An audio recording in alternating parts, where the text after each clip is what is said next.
Hello, welcome to another edition of Inside Outlook. I'm Paul Spaventa, Interim Superintendent for the Pemberton Township Schools. As you know, last week we made the decision to begin school year in a full remote learning option. That's for the health and safety of all students and staff. As we get closer to the starting date of September 8th, we know that parents have questions regarding their child's teachers, schedules, meals, and more. Principals and administrators are finalizing class lists, and a letter is being mailed out to parents of elementary students this Friday with all of those details. I'd like to clarify a few points as we move forward. If you had selected the hybrid option through the parental portal, you are committed to begin the hybrid program October 13th and remain in it through the first marking period.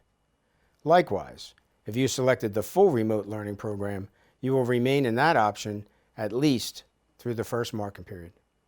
No matter which program you selected, you will remain with the same teacher you began with on September 8th through the first marking period. As a reminder, all students, whether remote or hybrid, are required to be up to date on all their immunizations prior to school year beginning, and we thank you for cooperation. Our high school schedule is much more complex regarding the hybrid option, and we will operate a bit differently come October 13th. To help explain some of the factors taken into consideration, here with me today is PTHS Principal, Mr. Joseph. First, Mr. Joseph, let's talk about the all-remote learning program beginning September 8th. What will the remote day be like for students? So it's going to be different than what it was last school year. If you remember last school year, we went into remote in an emergency model. This year we have a little bit more time to kind of prepare and plan for it. So students will be following their schedule that's in Census. We will be doing what we call live synchronous instruction on a daily basis from September 8th all the way through October 13th. Students will be required to log on to Google Classroom during their period. Teachers will be on during Google Meet sessions, providing that live instruction for students. I know when we reviewed the parent survey, the student surveys, they were requesting more live instruction. So that will occur on a daily basis. Teachers will also be pre-recording what we call asynchronous videos, where students don't have to be live to watch it. They can watch it and review it at their own time and their pace to complete assignments. But once again, it's going to be different. Grading is going to be different. Attendance will be different. Submission of work will be different. And by the end of this week, parents will be receiving information from the school as it relates to all the differences from last year to this year. Thank you, Mr. Joseph. When we return to providing the hybrid option in October, the high school model will look a bit different than our preschool through 8th grade model. Can you explain some of the differences and the reasoning behind them? So during the summer, when we were planning for our hybrid model, we received surveys from parents as it relates to how many students would be selecting the full remote and the hybrid option. One of the challenges that we realized once parents had to make their commitment was those numbers were different than those initial surveys. Right now, as it speaks of today, we have about 50% of families who chose the hybrid, 50% who chose the full remote. So that green and gold group for the high school, it would be much more challenging than the elementary and the middle school level. In a given class on a green day, we were looking at numbers, it was about maybe 5 to 6 kids in a class. And on that opposite day, you're looking at another 4 or 5 kids in that classroom. So right now, in order for us to provide live synchronous instruction to all of our students, our goal is to combine all of our hybrid students to be in one cohort. So no more A to L, M to Z for the high school. All students who chose hybrid will be in the green cohort. All students who chose the full remote will be in the gold cohort. That will allow us to provide live instruction to those cohorts on the given day. One of the challenges, we have our physics program, we have German, so there's one German teacher. So with that one German teacher who teaches 4 classes, if he was teaching the green group one day, the gold group the other day, there will be no time for him to teach the students who are full remote. And we know that parents and students, they want that live instruction. They need that live instruction. So this model of grouping all the hybrid kids together will still allow us to provide live instruction for all students during that time. The other piece that's going to be different is we're on a delayed opening schedule.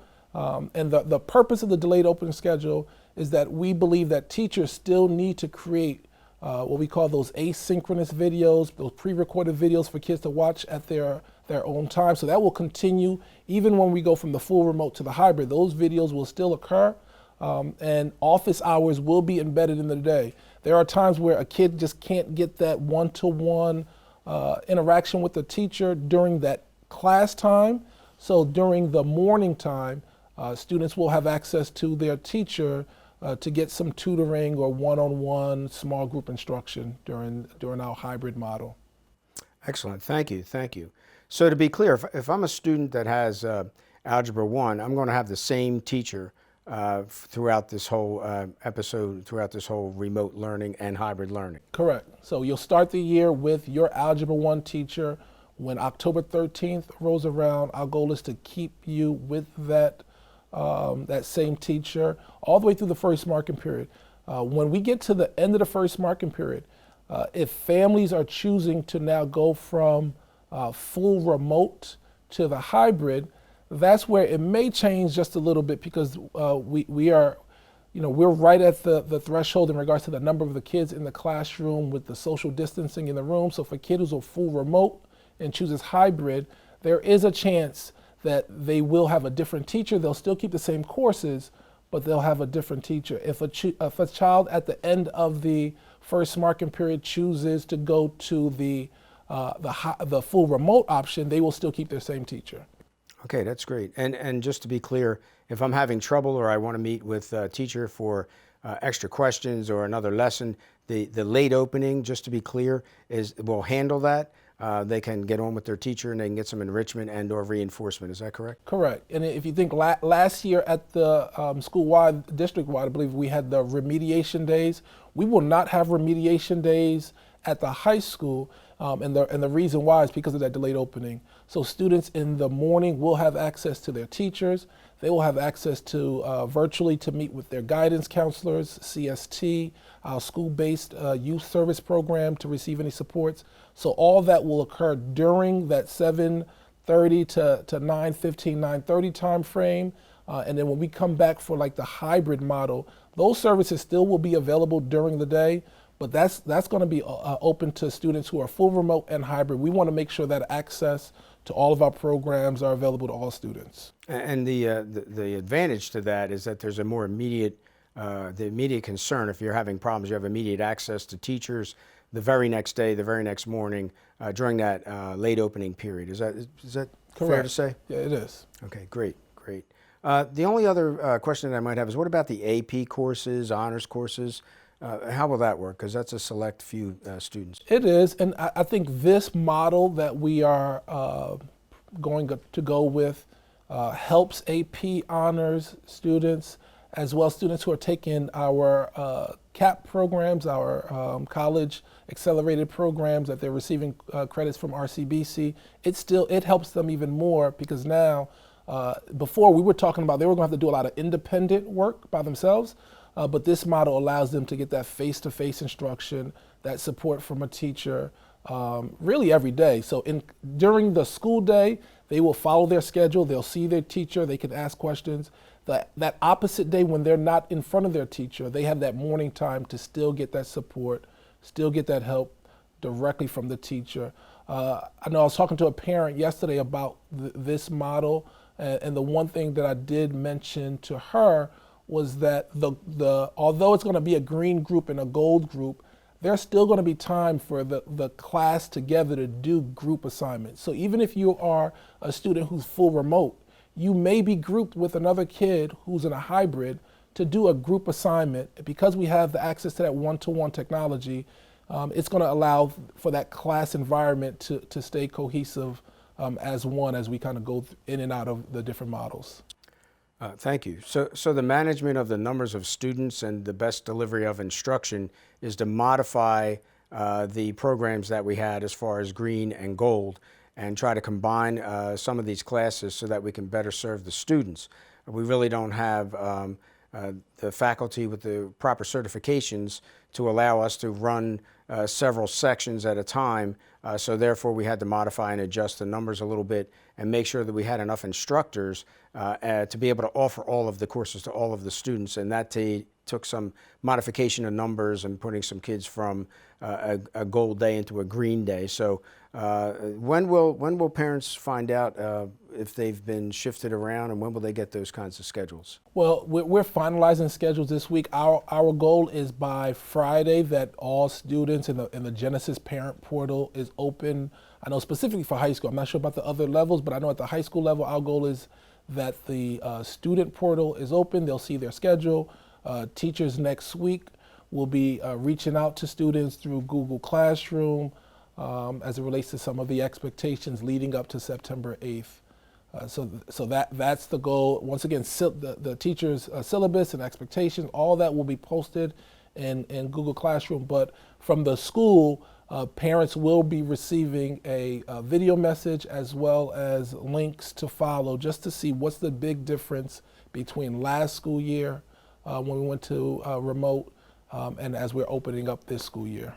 Thank you very much. That's wonderful. Is there anything else that you'd like to add to begin? No, I just think that we are, although there is a lot of concern as it relates to reopening, I know we are excited to either see our kids face to face, see them virtually through the computer. We want all of our students to have a successful school year. Going from our freshmen who we really didn't have an orientation. You'll be hearing from me shortly about our video orientation that we'll be sharing out. And then for our seniors, wanting to make sure that they have that as best as possible of a senior year. So that's our goal. We miss our students and can't wait to see them.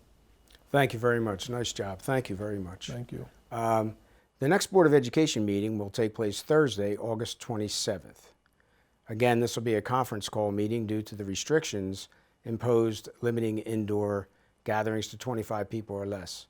Members of the public are invited to join the meeting by calling the number currently on our screen, which is also posted on the district website. Be sure to check the district website frequently for more information as we continue to receive more information from the County Department of Health and the Department of Education. If you have questions specifically related to your child, please contact your school principal. Before we close, I'd like to send an important reminder to all residents of Pemberton Township who have not yet filled out the 2020 census form. It takes just a few minutes to complete, and the census provides information crucial to funding important programs in our area. It can also help provide some state aid for programs that support public education and provide more accurate student enrollment figures needed for funding. The deadline for filling out the census is September 30th. Residents can fill out the census at 2020census.gov or call 844-330-2020. If you need additional information or help in completing the form, you can visit the Township website at the address on the screen. Thank you, and I look forward to seeing you next time on Inside Outlook.